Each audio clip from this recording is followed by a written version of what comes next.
अवैध पर सरकार सख्त, विपक्ष को क्यों हो रहा है दर्द। नमस्कार, आप देख रहे हैं उत्तराखंड के सवाल और मैं हूं आपके साथ श्रुति अंगद। राज्य में अवैध मदरसों पर हो रही कार्यवाही जहां सत्ताधारी दल के लिए मुनाफे का सौदा बन रही है, प्रदेश के लिए सौदा बन रही है, तो वहीं विपक्ष इससे परेशान नजर आ रहा है। कांग्रेस के सामने एक चिंता की लकीर है, इसलिए अब कांग्रेस नेताओं का दर्द इस कार्यवाही के खिलाफ झलकने लगा है। उत्तराखंड में एक तरफ मुख्यमंत्री पुष्कर सिंह धामी के नेतृत्व में सरकार अपने 3 साल के कार्यकाल का जश्न मना रही है, तो दूसरी तरफ राज्य भर में अवैध निर्माण पर धामी सरकार की कार्यवाही गतिमान है। इस कार्रवाई को लेकर अब भाजपा कांग्रेस सामने आ चुके हैं। पहले अवैध मजारों पर कार्रवाई हुई, फिर लैंड जिहाद और थूक जिहाद पर कार्रवाई हुई है और अब अवैध मदरसों पर भी धामी सरकार का डंडा चलने लगा है। अवैध मदरसों पर हो रही कार्यवाही में अब तक 110 से ज्यादा मदरसों को सीज किया जा चुका है और वह भी तब जब रमजान का पाक महीना चल रहा है। धामी सरकार राज्य में लगातार बदल रही डेमोग्राफी को सुधारने में इस कार्यवाही को असरदार मान रही है। देहरादून हो, हरिद्वार हो या फिर उधम सिंह नगर के जसपुर, काशीपुर, सभी जगहों पर जिला प्रशासन का डंडा और सख्ती लगातार कार्यवाही के रूप में जारी है। देहरादून के पछुआ दून में 20 से ज्यादा अवैध मदरसे सीज किए जा चुके हैं। प्रशासन की इस कार्यवाही पर अब राजनीतिक रंग भी चढ़ने लगा है, जिसमें राजनीतिक धुर विरोधी सियासी दल भाजपा और कांग्रेस सामने सामने नजर आ रहे हैं और आरोप प्रत्यारोप का जो ये सिलसिला है वो थमने का नाम नहीं ले रहा। आपको बता दें, रिपोर्ट के अनुसार उत्तराखंड में 500 से ज्यादा अवैध मदरसे संचालित हो रहे हैं। ऐसे में धामी सरकार लगातार इन अवैध कामों पर, इन अवैध मदरसों पर लगाम लगाने की कोशिश कर रही है, लेकिन विपक्ष क्यों परेशान है, आज इसी पर चर्चा करेंगे। इस पूरे मामले पर क्या कुछ विपक्ष का बयान सामने आ रहा है, राजनीतिक बयान क्या कुछ आ रहे हैं, पहले आपको वो सुनवाते हैं। कहीं से कहीं तक नहीं है, जो पक्षपातपूर्ण रवैया है उस पर हम प्रश्न चिन्ह उठा रहे हैं। हमारी कोई दरियादिली नहीं, हम तो कह रहे हैं जो अवैध चल रहा है सबके ऊपर कार्रवाई करिए। और अवैध शब्द जैसे मुख्यमंत्री जिहाद शब्द का गलत इस्तेमाल करते हैं। जिहाद एक पॉजिटिव शब्द है। जिहाद का अगर हम अनुवाद करें तो वो है रेवोल्यूशन, वो है चेंज और अच्छे के लिए, लेकिन यहाँ जिहाद का शब्द एक गाली बना दिया गया। वैसे ही यहाँ पर फिर एक बार अवैध शब्द गलत इस्तेमाल हो रहा है। ये मदरसे पंजीकृत नहीं है, गैर पंजीकृत मदरसे हैं, लेकिन इन्होंने सरकार में अप्लाई किया हुआ था पंजीकरण के लिए, तो इनको सिरे से आप अवैध नहीं कह सकते। और आपने अगर गैर पंजीकृत संस्थानों में चोट करनी ही है, लाठी मारनी है, तो फिर प्रदेश में इतने होटल, इतने रेस्टोरेंट, इतने आपके बड़े बड़े नेताओं के हॉस्टल, उनके स्कूल, उनके कॉलेज, उनके रिजॉर्ट, सब के सब जो है अवैध अतिक्रमण हो रखा है, गैर पंजीकरण से चल रहे हैं, तो दूसरों पर लाठी क्यों नहीं आप गिरा रहे हैं। हम तो सिर्फ उस अन्यायपूर्ण रवैये की बात कर रहे हैं जो लोकतंत्र में बिल्कुल स्वीकार्य नहीं है। देखिए, हमारी प्रदेश सरकार, आदरणीय मुख्यमंत्री पुष्कर सिंह धामी जी का उद्देश्य जो हमारे प्रदेश का भविष्य है, हमारे जो नौनियाल हैं उनको गुणवत्तापरक शिक्षा दी जाए जिससे उनका भविष्य सुरक्षित हो सके। लेकिन मुझे लगता है कांग्रेस पार्टी नहीं चाहती है कि देश जो हमारे प्रदेश का भविष्य है उनको अच्छी शिक्षा दी जाए। और जिस प्रकार से कांग्रेस पार्टी और कांग्रेस पार्टी के वरिष्ठ नेता आदरणीय हरीश रावत जी लगातार यूसीसी का विरोध कर रहे हैं और अवैध मदरसों के जो संचालन हो रहा है उनका जब उनको बंद किया जा रहा है उसका वो विरोध कर रहे हैं, तो कहीं ना कहीं उनका जो मुस्लिम तुष्टीकरण की जो उनकी राजनीति है वो उनके अंदर से झलक रही है। लेकिन मुझे लगता है कि कांग्रेस पार्टी और आदरणीय हरीश रावत जी जो हमारी देवभूमि है, जिसको देवभूमि प्रदेश के नाम से जाना जाता है, इसका देवत्व बना रहे वो नहीं चाहते हैं। अवैध मदरसे, अवैध निर्माण, अवैध मजार और लव जिहाद, छूत जिहाद, ये सब भाजपा के वार क्राई है। इनके बिना तो भाजपा का अस्तित्व है ही नहीं। जब इनको तो वो उसी तरीके से, जिस तरीके से मैं सुबह गायत्री मंत्र का जाप करता हूँ और उसके बाद राम राम कहता हूँ, तो भाजपा जो है सुबह सुबह उठ करके भाजपाई लव जिहाद, थूक जिहाद, यही सब पेशाब जिहाद, क्या क्या जिहाद है, इन्हीं जिहादों को और ये अवैध कब्जे जिहाद आदि आदि पुकारते रहते हैं। तो अवैध मदरसों पर कार्रवाई होती है, लेकिन इस पूरे मामले पर अब सियासत आई है। आज इसी पर चर्चा करेंगे। चर्चा की शुरुआत करते हैं, अपने मेहमानों से आपका परिचय करवा देते हैं। हमारे साथ मथुरा दत्त जोशी जी हैं, प्रदेश प्रवक्ता हैं भारतीय जनता पार्टी के। शांति प्रसाद भट्ट हैं, प्रदेश प्रवक्ता हैं कांग्रेस पार्टी के। बहुत स्वागत है आप सभी का। माफ करिएगा, गरिमा दसौनी जी हैं, कांग्रेस प्रवक्ता हैं। बहुत स्वागत है गरिमा जी आपका भी। सबसे पहले मैं जोशी जी आपके पास ही आऊंगी। अब सवाल ऐसा है कि ठीक है, अवैध मदरसों पर कार्रवाई हुई, अवैध चीजों पर कार्रवाई होनी चाहिए, लेकिन जो बच्चे मदरसे में पढ़ाई कर रहे थे, जिन्हें शिक्षा मिल रही थी, क्या उन बच्चों का सोचा नहीं गया है? यही सवाल है। क्या कोई और विकल्प नहीं था मदरसों को सीज करने के अलावा? उन बच्चों के भविष्य के बारे में क्या सोचा सरकार ने? मथुरा जी। सरकार ने उनका पुख्ता इंतजाम किया है। अगर उनको कोई दिक्कत होगी तो उनको दूसरे जो वैध जो मान्यता प्राप्त मदरसे हैं उनको शिफ्ट किया जाएगा। इसमें कोई दिक्कत नहीं है। और जो अवैध रूप से मदरसे चल रहे थे पूरे प्रदेश में, यहाँ भी चल रहे हैं, निश्चित रूप से सरकार उनको बंद करेगी। और सरकार ने निर्णय लिया है कि ऐसे मदरसों को हम चलने नहीं देंगे, या तो अपने रजिस्ट्रेशन समय से कर लें। अगर जिसको अवैध रूप से चलते हुए मिल जाएंगे, जिनमें पढ़ाई चल रही होगी या जो मदरसे मान्यता प्राप्त नहीं होंगे, तो निश्चित रूप से सरकार उनके खिलाफ कार्रवाई करेगी। और जहाँ तक आपने कहा कि जो बच्चे वहाँ पढ़ रहे थे, तो निश्चित रूप से उनके भविष्य के बारे में तो सरकार संवेदनशील है, चिंतनशील है। अगर उनको आवश्यकता पड़ेगी और जहाँ भी पढ़ना चाहिए, सरकार उनके एडमिशन की व्यवस्था करेगी। ये भी कहा जा रहा है कि उन्होंने पहले ही एप्लीकेशन डाल रखा था रजिस्ट्रेशन के लिए, उसके बाद इस पर कार्रवाई की गई है। मथुरा दत्त जोशी जी, देखिए, अगर एप्लीकेशन पड़ी होती तो कार्रवाई क्यों होती? हाँ। और जो लोग कह रहे हैं एप्लीकेशन डाल रखी है, ये तो वही लोग माने, उनको पहले ही मान्यता दिला देनी चाहिए थी। अगर उनकी एप्लीकेशन पड़ी हुई थी तो मैं समझता हूँ किसी की एप्लीकेशन नहीं थी। अवैध रूप से जो लोग संचालित कर रहे थे मदरसों को, सरकार ने उनके खिलाफ कार्रवाई की। ठीक है। और अभी भी पूरे प्रदेश में जहाँ जहाँ अवैध रूप से चल रहे हैं मदरसे हों, चाहे स्कूल हों, चाहे प्राइवेट स्कूल हों, जिन पर मान्यता नहीं होगी, निश्चित रूप से सरकार उसके खिलाफ कार्रवाई करेगी। ठीक है। गरिमा दसौनी जी, जो भी अवैध होगा उसके खिलाफ कार्रवाई होनी है, ये तो निश्चित है। फिर इतना आक्रोश क्यों? आप कह रही हैं कि पक्षपात किया जा रहा है। किस तरीके का पक्षपात और किस आधार पर आपने ये बात कही? बहुत सारी बातों पर आक्रोश है। नंबर 1 आक्रोश इस बात पर है कि मुखिया के मुंह से सुबह मोदी शुरू होता है और शाम होने तक मुसलमान पर खत्म होता है। तो हमने 3 साल में अगर अपने मुख्यमंत्री को न सड़क की बात करते देखा, न जंगली जानवरों के आतंक की बात करते देखा, न अंकिता भंडारी के हत्यारों की बात करते देखा, न भर्ती घोटालेबाजों की बात करते देखा। हमने अपने मुखिया को सिर्फ जिहाद बोलते हुए देखा। अच्छा, इनके सलाहकार इतने कच्चे हैं कि वो बताना भूल गए मुख्यमंत्री को कि जिहाद एक पॉजिटिव वर्ड है। जिहाद का मतलब है रेवोल्यूशन, जिहाद का मतलब है चेंज। मुख्यमंत्री को पता ही नहीं मैं किस शब्द का इस्तेमाल कर रहा हूँ। दूसरी बात, कच्चे सलाहकार ये देखिए कि आप जैसे तमाम चैनलों को आज सूचना ने यही टॉपिक दे दिया करने के लिए डिबेट।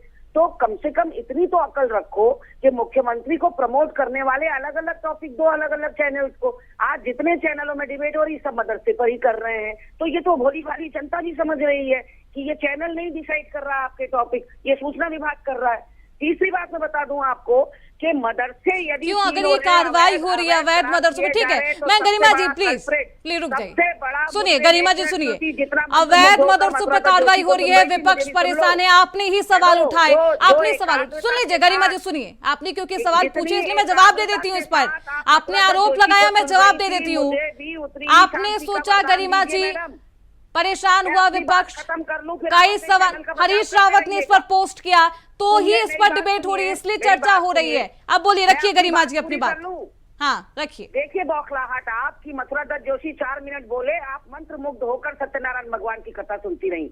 और मैंने क्यों आपने जब आपने बिल्कुल नहीं गरिमा जी, बिल्कुल नहीं, उनसे भी मैंने काउंटर किया है। मैंने सबसे तीखा सवाल मथुरा दत्त जोशी जी से ही पूछा कि आपने अवैध कार्रवाई की तो क्या आपने सोचा नहीं?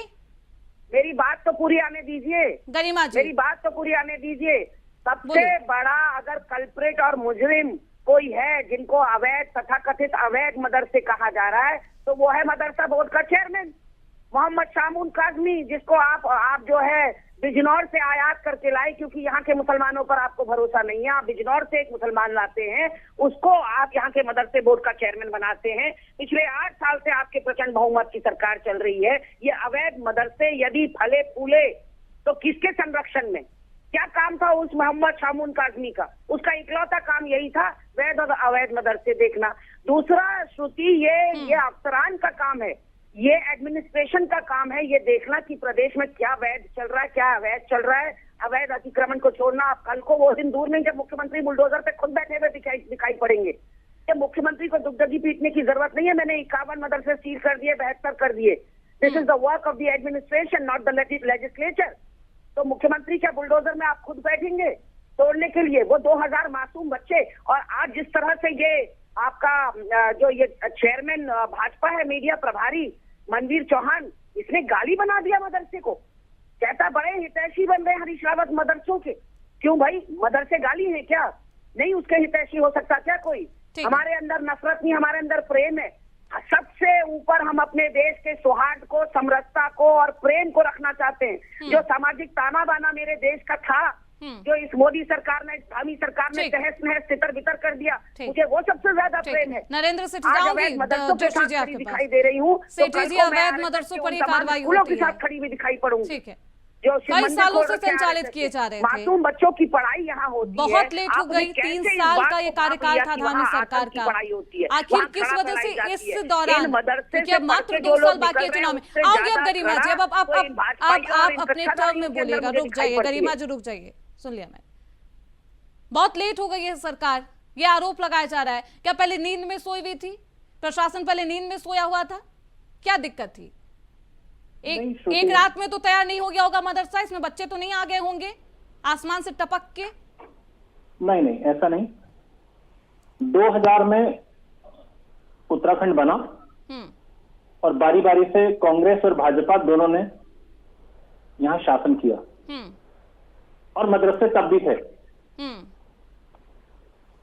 कांग्रेस से पलायन करके विधायक बहुत बड़ी संख्या में भाजपा में आ गए और वो सरकार में भी शामिल हो गए।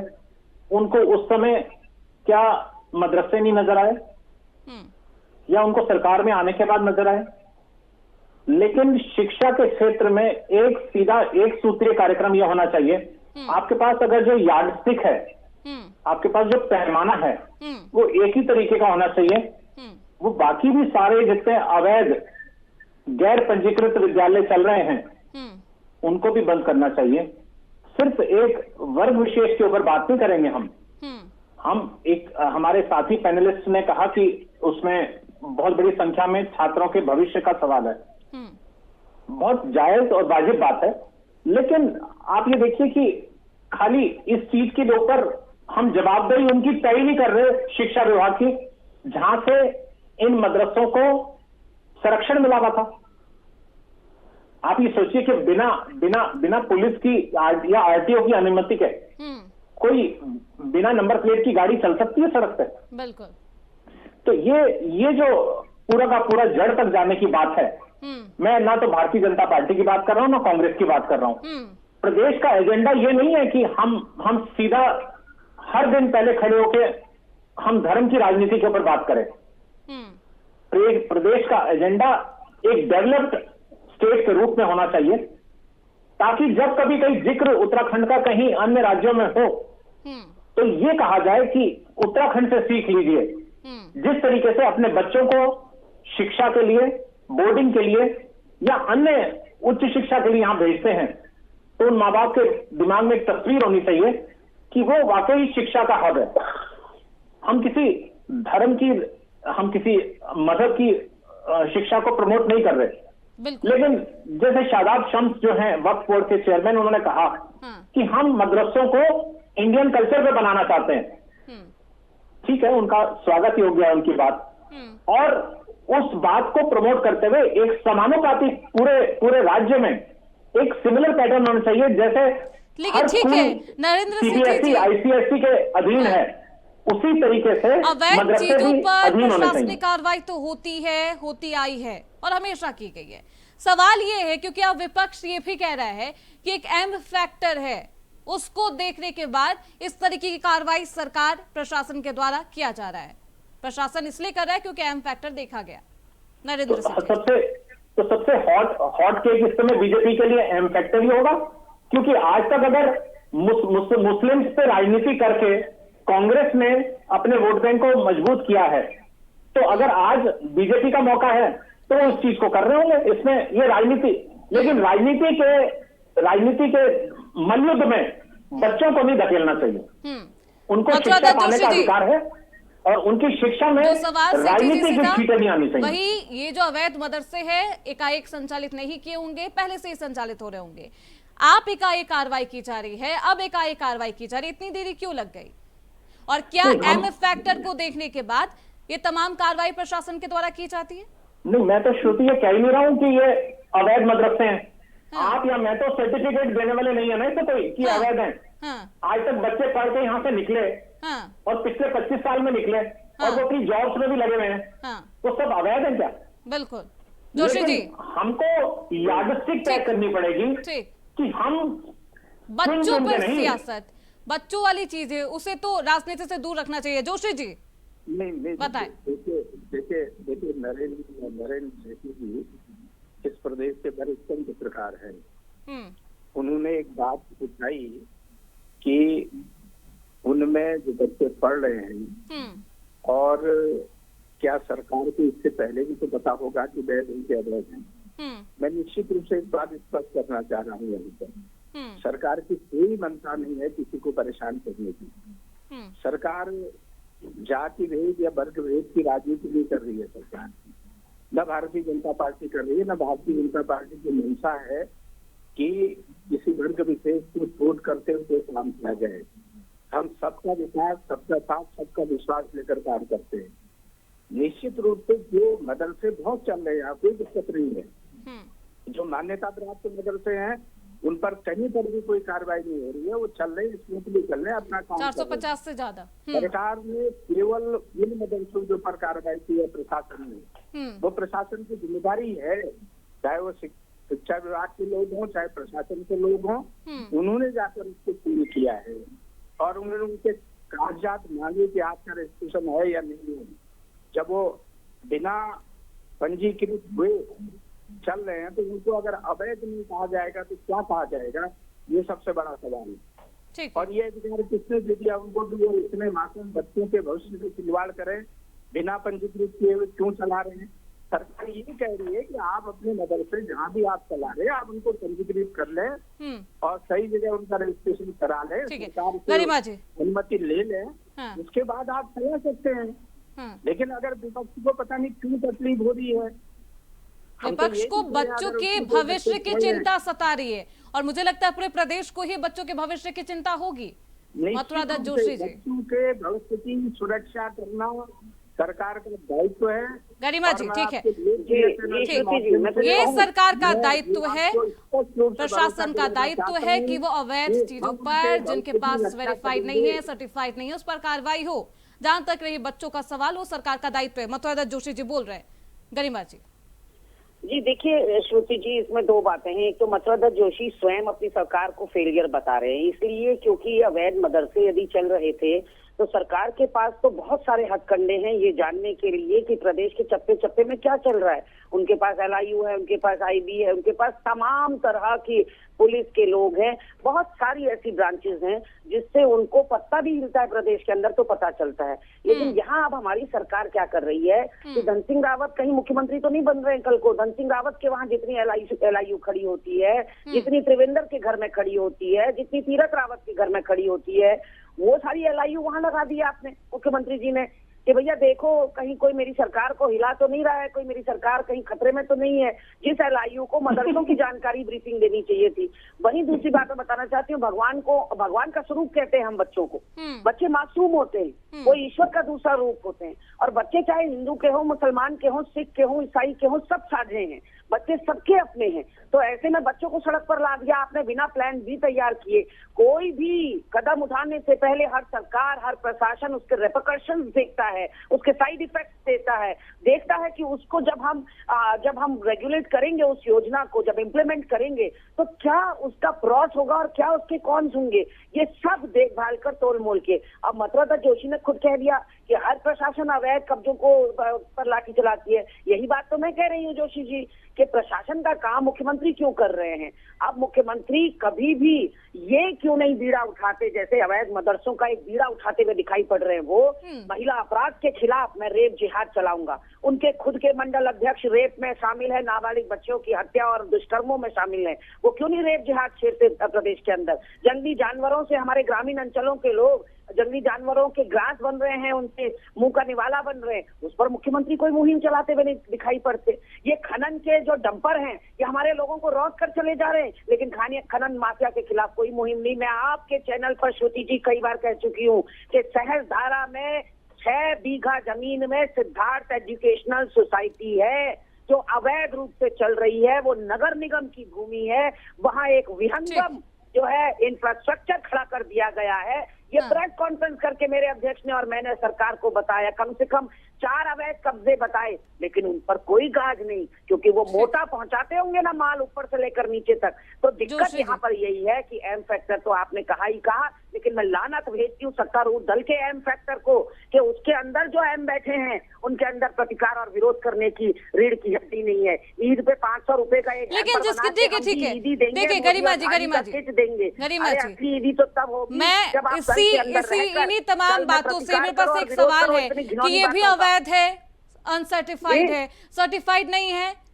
सर्टिफिकेशन की जरूरत थी। अगर अवैध है, कार्रवाई हुई, क्या दिक्कत है? आप क्योंकि आप इस पर सवाल उठा रही हैं कि ये चीज अवैध है, यहाँ अवैध जमीन है। सुन लीजिए गरिमा जी, मुझे बताइए अंकिता भंडारी के साथ जो कुछ हुआ वहाँ गरिमा जी, रिजॉर्ट में, गरिमा जी, क्योंकि बार बार आप इस मुद्दे को देख रही है, मदरसों के मुद्दे को, और आप मुझसे ये सवाल पूछती हैं कि यही मुद्दा क्यों मिलता है, क्योंकि विपक्ष इतना परेशान है। जोशी जी ज्योति जी, आपको बता दूं जानकारी के लिए, जहां जिस रिजॉर्ट में अंकिता भंडारी हत्याकांड हुआ, अंकिता भंडारी की बोटियां नोची गई, वो दवाई बनाने के नाम पर भाजपा के दर्जाधारी ने निशंक सरकार में वो जमीन ली, लेकिन दवाई की फैक्ट्री खोलने के बजाय वहां वनंतरा रिजॉर्ट खोल दिया। ठीक, क्या इस सरकार को पता नहीं चला होगा? जोशी जी, चला उस वनंतरा रिजॉर्ट पे बुलडोजर, यदि चल गया होता तो आज हमारी बिटिया हमारे साथ होती, आज उसके साथ इस तरह का दुष्कर्म ना होता। तो वहां वनंतरा रिजॉर्ट खुल गया जहां ड्रग फैक्ट्री खुलनी थी, और सरकार को कानो कान खबर नहीं हुई। ठीक है मथुरा जी, देखिए ये तमाम जिहाद चलाया जाता है प्रशासन के द्वारा, आपके चैनल और के कोई माध्यम जिहाद से, नहीं। हाँ श्रुति जी, आपके चैनल के माध्यम से अपने मुखिया से कुछ कहना चाहती हूँ। श्रुति जी, इजाजत है मुझे? बताइए। मैं आपके चैनल के माध्यम से अपने प्रदेश के मुखिया से कुछ कहना चाहती हूँ कि दिल के फपोले जल गए सीने की आग से, इस घर को आग लग गई धामी तुझ जैसे चिराग से, क्योंकि यहाँ 3 सालों में हमने सांप्रदायिक माहौल। ठीक, जोशी जी, अवैध मदरसों पे कार्रवाई हो, आपने ये संदेश में सुन लिया होगा, जवाब देते जाइए और जिम्मेदार जवाब देते जाइए। ठीक है गरिमा जी, सुन लिया, समय का अभाव है जोशी जी, अपनी बातों को 10 सेकंड के अंदर रखिएगा। ठीक है जोशी जी। ये आपका सवाल है। ये डिबेट कल की रोशनी नहीं देख पाएगी। मथुरा दत्त जोशी जी, ना ये यूट्यूब पे चलेगी डिबेट, ना ये फेसबुक पे चलेगी, ये भी पता है हमको। ये डिबेट जो है कहीं अपलोड नहीं होगी। ठीक है गरिमा जी, मैंने सुन लिया। हाँ, या वैदों पर शिकंजा है, अब एक संदेश भी दिया था गरिमा जी ने मुख्यमंत्री धामी के लिए। इनसे वनंतरा रिजॉर्ट पूछिए ना, अंकिता भंडारी का हत्याकांड जहाँ हुआ, वनंतरा रिजॉर्ट। शांत हो जाइए गरिमा जी, शांत हो जाइए, जवाब सुन लीजिए। प्रचंड बहुमत की सरकार ने बुलडोजर चलाया उस वनंतरा रिजॉर्ट पर, पूछिए जरा इनसे। जो भी अवैध होगा उस पर कार्रवाई निश्चित ही है। बहुत शुक्रिया, समय का अभाव है गरिमा जी और मथुरा दत्त जोशी जी, आपका पूरा पक्ष नहीं सुन पाऊंगी। बहुत शुक्रिया नरेंद्र सेठी जी आपका भी चर्चा में बने रहने के लिए, अपना पूरा वक्त देने के लिए। तो अवैध पर सरकार अब बेहद सख्त हो चली है, जिसके पास सर्टिफाइड नहीं है, वेरीफाइड जो चीजें नहीं है, उस पर कार्रवाई निश्चित है। प्रशासन की तरफ से इस पर कार्रवाई की जा रही है, लेकिन विपक्ष बेहद परेशान नजर आ रहा है और तमाम सवाल अब सियासत के गलियारे में मंडरा रहे हैं। फिलहाल ये सवाल और इनका जवाब कब तक मिलता है ये देखना बेहद दिलचस्प होगा। इसी के साथ आज की चर्चा में बस इतना ही। देखते रहिए।